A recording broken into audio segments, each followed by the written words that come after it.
kinds of things that you might note that would happen during that time is a lot of women will feel a lot of fatigue.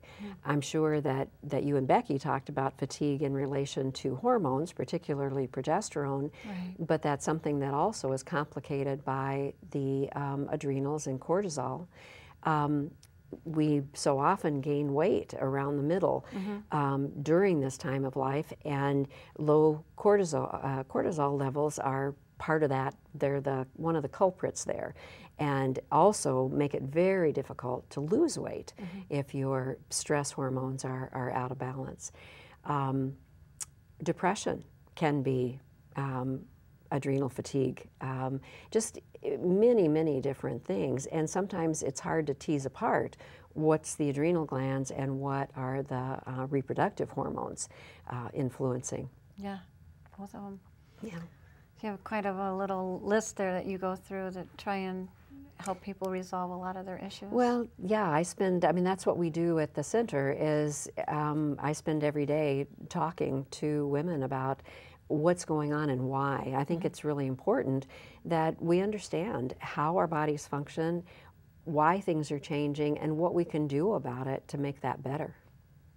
That's great, because I know to make anyone's lives better, it not only enhances them, but also their family members. Oh, certainly. Yeah, well, and just society in general. I mean, it's nice to work with happy people. Oh, yeah.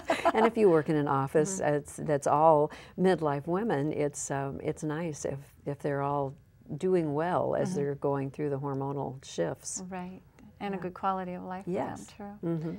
I wanted to touch a little bit about you know, the test at your at the Menopause Center. So how do you actually test, you know, for adrenal function?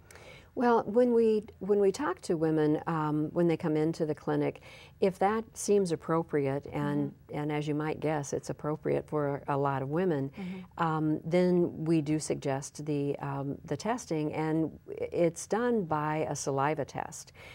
I've really been looking at the salivary testing for years and have used it off and on, but it's only been in the last few years where I've felt really confident that the tests are advanced and to the point that I'm very comfortable with the results and that feel that they're reliable.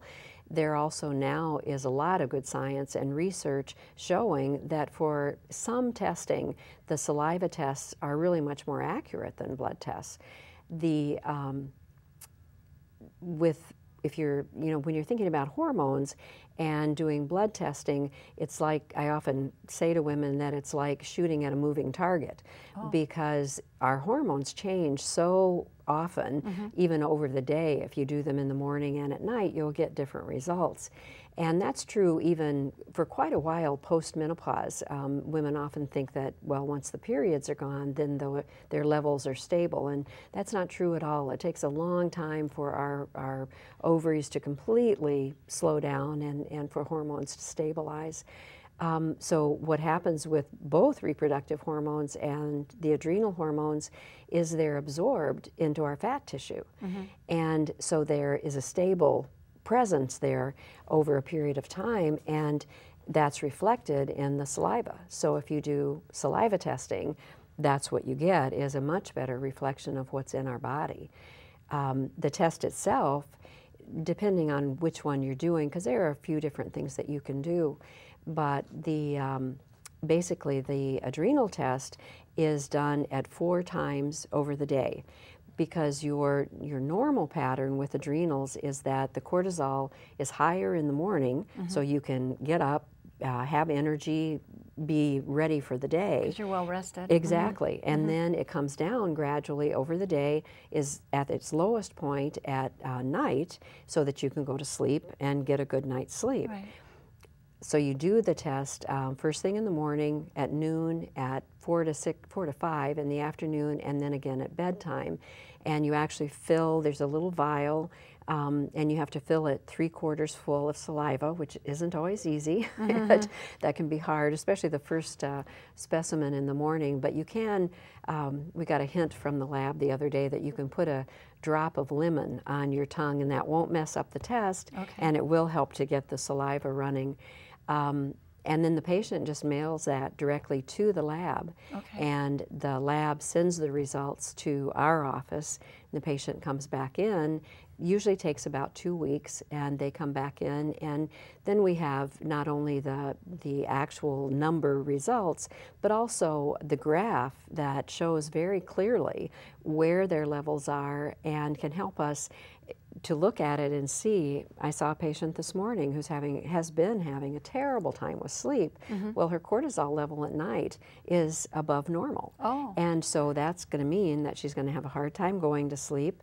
It can be a combination of things, but she probably, some part of have a hard time going to sleep, have a hard time staying asleep.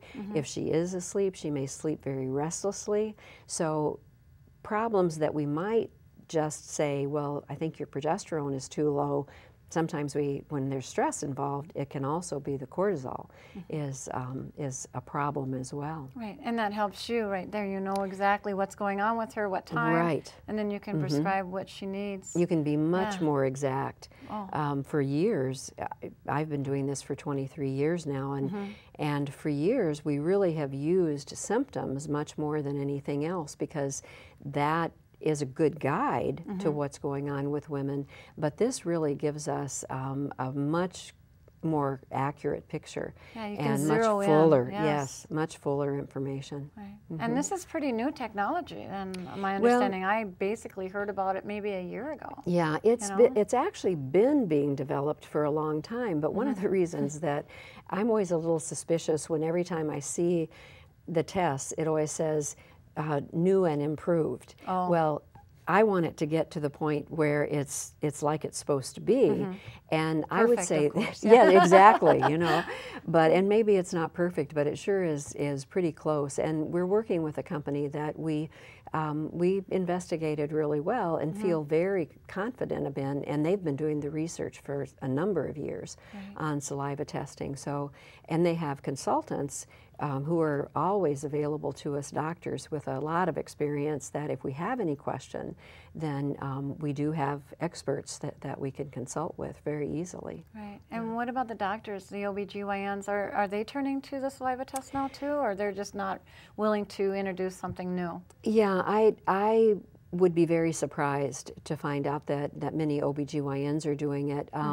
There are some osteopaths, naturopaths, other more, providers who are more like we are, more in the holistic range. Yeah, nutritional type. Yeah, yes. exactly. Interestingly enough, though, I did learn very recently that endocrinologists, at least in this area, are looking very seriously at changing from doing blood testing to saliva testing for the adrenal glands, because they see the science that shows that it is much more accurate. Right. And I actually did see a patient this morning whose endocrinologist had done a saliva test. Unfortunately, they don't tend to do the 4 tests over the day, and if you only do it at one time, maybe that one time during the day it's normal, and the other 3 times it's not. So that's not as much as you need to look at. But I was delighted to see that there was an endocrinologist in the area who was already moving onto that train. Yes. Yeah.